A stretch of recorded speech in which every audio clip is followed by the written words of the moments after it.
Hola, bienvenidos al módulo número 4 que nos da inicio al ciclo formativo número 2 de conocimiento del riesgo en el diplomado de la implementación del sistema de alertas tempranas para la gestión del riesgo de desastre en el distrito de Cartagena de Indias. Este módulo se llama amenaza, exposición y vulnerabilidad, que son los componentes del riesgo. El objetivo de este módulo es definir los criterios que permiten identificar los componentes del riesgo para una comunicación asertiva. Daremos inicio con un concepto inicial de cada uno de estos tres componentes. La amenaza está definida como el peligro latente de que un evento físico de origen natural o causado o inducido por la acción humana de manera accidental se presente con una severidad suficiente para causar pérdida de vidas, lesiones u otros impactos en la salud, así como también daños y pérdidas en los bienes, la infraestructura, los medios de sustento, la prestación de servicios y los recursos ambientales. La exposición se refiere a la presencia de personas, medios de subsistencia, servicios ambientales y recursos económicos y sociales, bienes culturales e infraestructura que por su localización pueden ser afectados por la manifestación de una amenaza.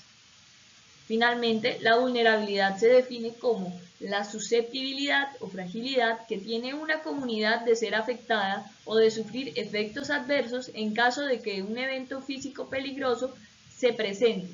Corresponde a la predisposición a sufrir pérdidas o daños.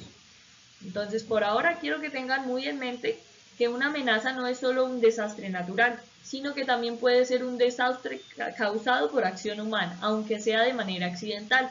Un ejemplo de ello va a ser lo que ocurrió en Fukushima, que a pesar de que fue un desastre natural lo que desencadenó que la fábrica fallara, pues la fábrica no pertenece a los recursos naturales del, del territorio. Entonces, en ese caso, al verse afectada la planta nuclear que puso el hombre, se entró en una condición de amenaza por una emergencia nuclear.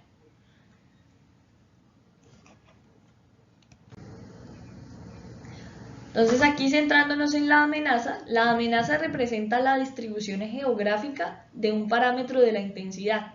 Por ejemplo, la amenaza sísmica, aceleración máxima del terreno y la aceleración espectral. Entonces, cuando hablamos aquí de esa distribución geográfica, va a ser similar a la zonificación, a la manera en que esa amenaza, o sea, qué zonas puede llegar a afectar esa amenaza.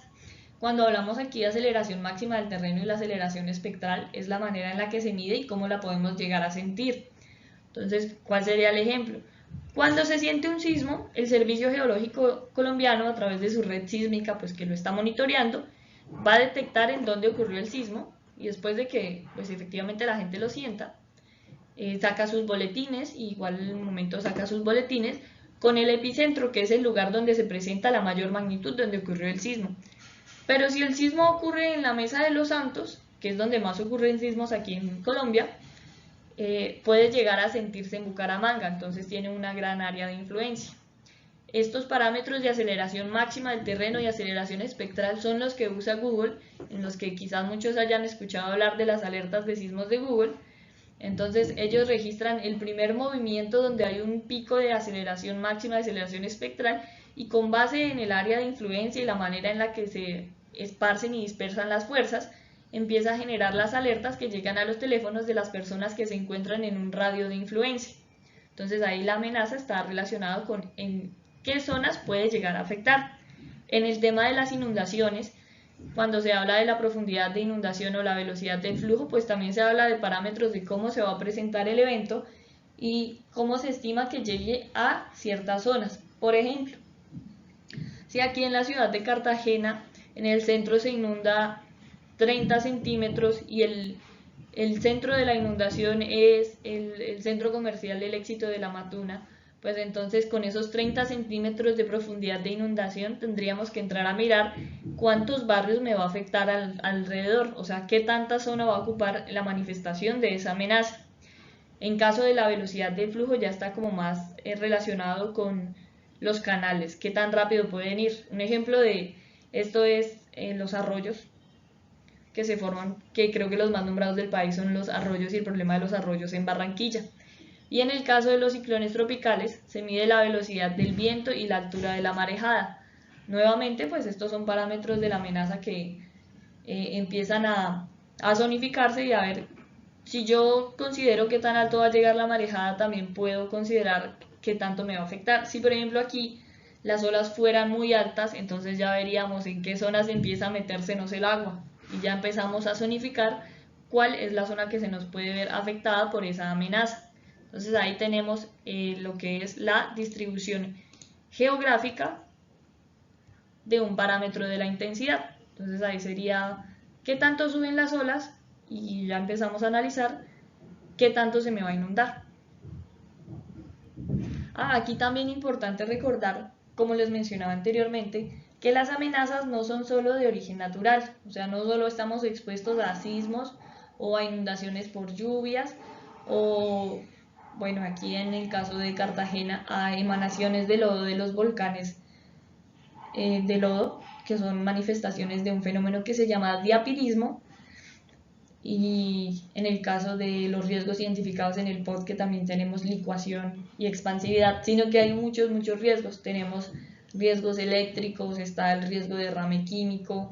Hace poco pues estuvimos 2 años en pandemia. ¿Por qué? Por un riesgo biológico. Se han dado también alertas de riesgos biológicos en otros, o sea, riesgos biológicos que quizás hayamos escuchado nombrar, como cuando hubo una alerta por posible expansión del ébola. Estamos expuestos también a riesgos de origen tecnológico, que es ya el tema de las señales de las antenas. El ruido también es una amenaza. Y bueno, a continuación, más adelante les mostraré sistemas de monitoreo de otros parámetros que también afectan la salud humana y que quizás sería interesante que miráramos la necesidad de monitorearlos con más cuidado y detalle aquí en Colombia. También me refiero aquí a temas de calidad del aire, pero no solo a que el aire esté sucio con material particulado, que es como pues partículas inorgánicas, sino también a cómo nos pueden afectar otras sustancias. Dentro de ellas estarían las sustancias que son emitidas por las empresas, ya lo que nos va a generar lluvias ácidas y otro tipo de sustancias que son nocivas para la salud. Bueno, aquí les quería mostrar, este es el sistema de monitoreo de calidad del aire de España. Porque el de España, porque me parece uno muy completo. Aquí en Colombia, pues la calidad del aire está como muy, o sea, solo se mide principalmente en las grandes ciudades como lo es Bogotá y Medellín y Cali. Y de pronto en zonas industriales, pero pues no contamos con una red como tal muy grande de monitoreo de calidad del aire. ¿Qué pasa? Que en calidad del aire se monitorean muchas cosas. Lo principal que se monitorea es el PM10 y el PM5, que corresponde al material particulado, que es básicamente pues material inorgánico, como les venía comentando. Pero adicional a eso, pues tenemos muchas más sustancias nocivas, como cuáles, como sustancias que son emitidas por los procesos de combustión, que son aquí los NO, en este caso pues miden NO2, pero en calidad del aire se le llaman NOx porque pues pueden tener aquí otro numerito, y los SO2, que estos en caso del SO2, después de mezclarse con la atmósfera y con unas dinámicas hidrológicas, nos van a ayudar a que se genere la lluvia ácida, con todas las consecuencias que una lluvia ácida trae. Aquí también miden el ozono, que el ozono troposférico es nocivo para la salud. Pero entonces quiero que se den cuenta de que a veces nosotros ni siquiera sabemos a qué estamos expuestos.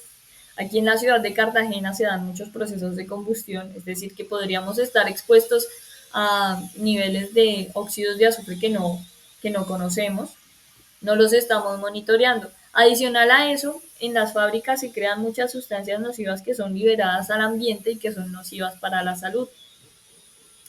Y otro caso curioso que les quería comentar es que, aunque aquí no esté ahorita, en España se monitorea también el tema del polen, en España y en Europa.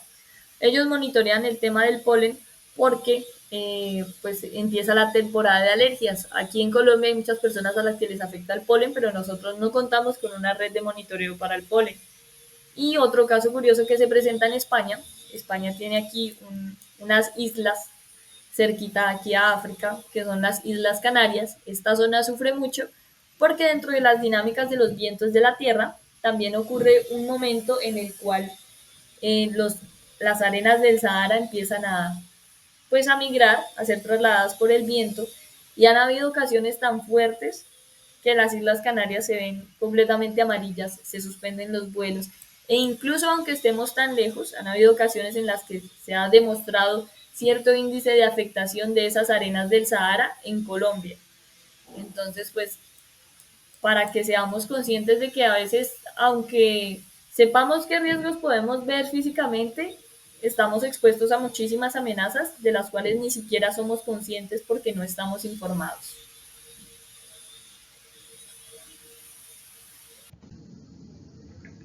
Pasando a la exposición representa la geolocalización o ubicación de los elementos con información asociada a sistemas estructurales. La exposición es básicamente qué tan cerca estoy yo de la amenaza.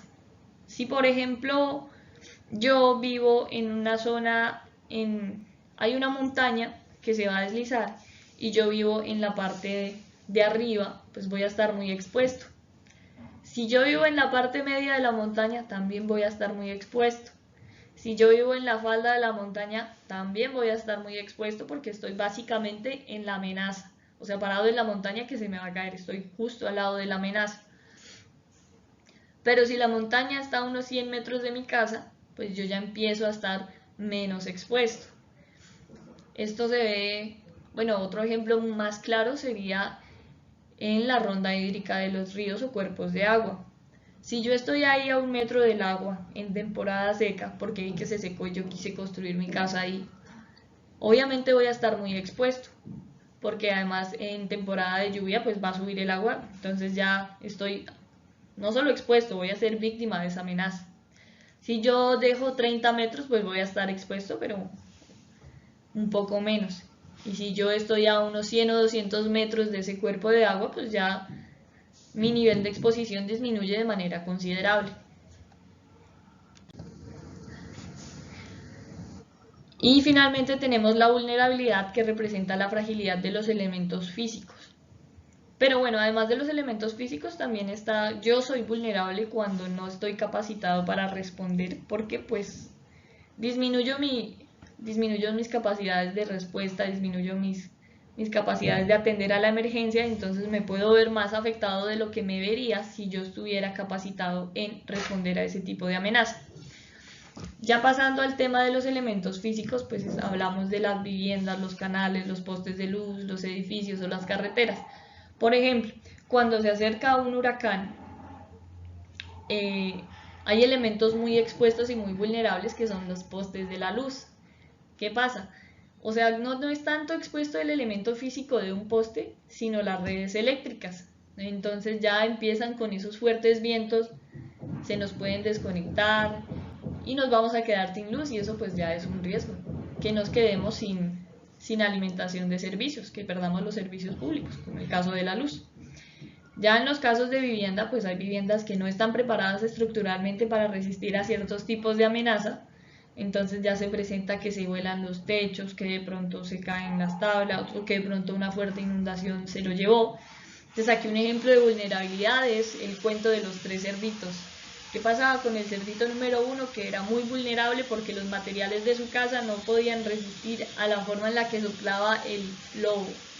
¿Qué pasaba con el cerdito número 2? Él decidió construir su casa en madera y no en paja como el número 1, y aunque resistió un poco más y era un poco menos vulnerable, su casa tampoco resistió a la amenaza que representaba el lobo soplando. ¿Qué pasa con el cerdito número 3, que decidió construir la casa con cimientos fuertes?